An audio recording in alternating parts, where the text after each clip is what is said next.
Assalamualaikum, I'm Sajid and you're watching my YouTube channel. In this video today I'm going to discuss JavaScript events. Okay, so let's start. As we know, HTML events are things that happen to HTML elements. Like when JavaScript is used in HTML pages, JavaScript can react on these events. Okay, it means whenever there is any event happening in HTML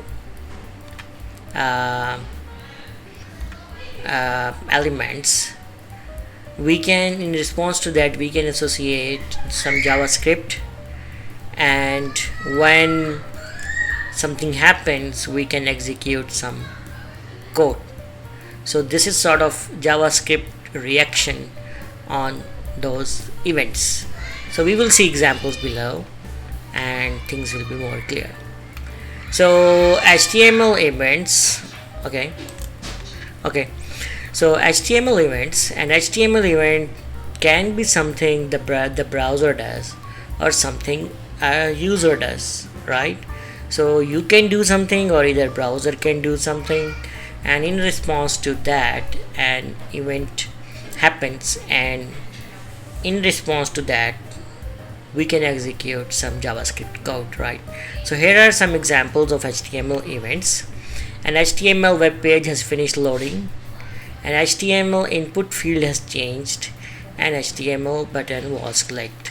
For example, there is an HTML button, you click it, and in response to that click something should happen, and that is we execute some code.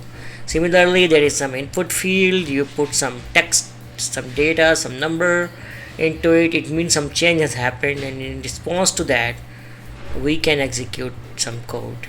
Okay, similarly, a page was loading, and when it has finished loading, maybe at the end we can execute some additional code after the page has loaded, right? So these are different kind of events in HTML, and often when event happens you may want to do something. Do what? JavaScript lets you execute code when events are detected. So HTML allows event handler attributes with JavaScript code to be added to HTML elements. So here we have an example where we have one HTML element, and this is the tag, and then we have this attribute called event, and then we have some JavaScript code in which will be executed when this event will happen. So, and this can be in double quote or single quote. So let's look at an example so that things will be more clear to you. Okay, so here we have a button. Okay, button. So let's make it bigger. Look at this highlighted line. There's HTML button, and then we have this attribute on click, and then in the double quotes we are writing the statement document.getElement by ID demo. This is p tag demo dot inner HTML is equal to date. It means when we will click the button we will print out date in this p tag or paragraph. Okay, I mean we are setting the inner HTML of this tag or this element when the button is clicked. Okay, and in the button we are writing the time is. Okay, on the right side you can see the result. Right now when we have loaded the page we have this button and the time is question mark is displayed in it. So now let's trigger the event by clicking the button. When we click the button we have the date represented here, displayed here. If I click the button again you can see the time is updating. So each time I click the button we are refreshing the time, right?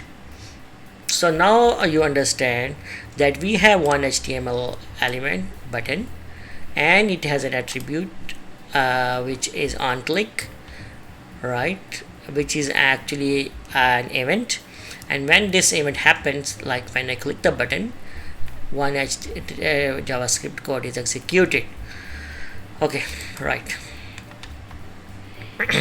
So in this example, the JavaScript code changes the content of the element with ID demo, and in next example, the code changes the content of its own element using inner.html, using this .inner.html. So let's see this same example with little variation. Here, rather than changing the inner HTML of some other HTML element, we are changing the inner HTML of the same HTML element, which is button. So we are saying on click this .inner HTML is equal to date. That is, the time is text which is currently inner HTML of this button will be changed by the current date. So let's see. So when I click the button, you will see, oh yeah, now it is changed with current date and time. Okay, if I click the button again, see, each time I click I have the latest time, or time is updating. Okay, right. I hope this is this method is this concept is very clear to you. Okay, and JavaScript code is often several lines long. It is more common to see event attributes calling functions. So before we have seen inner HTML being set within the same line of after attribute. On click we are writing the code, and we can do what in a more precise or more accurate way is to call some function. So if you don't know the functions, you can see our video on JavaScript functions. So in this button, when I will have this event on click, a function display date will be executed. So a display date is this function here, which will do what? Document.getElement by ID demo inner HTML is equal to date. So this will set this element p tag with the p tag of the paragraph inner HTML with the date. So the result is same, but this time we are doing the same thing outside this element. You can say attribute information. We have put the code to be executed in a function, and function is called when a button is clicked. So let's see here, when I have clicked the button, I have the output, or I have printed out the time and date. And if I click it again, see here, the time is changing, or it's updating. Okay, so now let's look at some common HTML events. Here are a list of that. On change means an HTML element has been changed. Okay, similarly, on click we click some element like a button. On mouse over, the mouse comes over an HTML element. Similarly, then we can do something. On mouse out, the user moves the mouse away from an HTML element. On key down, we press the keyboard button. Okay, then in response to that we can do something. On load, the browser has finished loading the page. Right, so these are some common HTML events, and this is not the complete list. Actually there are many other events. We will look at them at some later stage. Okay, JavaScript event handler. Here is, you can say, a sort of summary of whatever we have studied above. So what is event handling in JavaScript? Event handlers can be used to handle and verify user input, user actions, and browser actions. Okay, we have seen above user actions like click a button, user input like input some data in an input field. Browser actions means like a page has finished loading or page is closing. So this kind of things are browser actions. So things that should be done every time a page loads, for example, the things that should be done when the page is closed, action that should be performed when a user clicks a button, content that should be verified when a user inputs data, and much more. So these are examples of some events which can occur, right? And many different methods can be used to let JavaScript work with events. For example, HTML event attributes can execute JavaScript code directly. We have seen that, like one click attribute in button execute some code. HTML event attributes can call JavaScript functions, right? So these two things we have just experienced.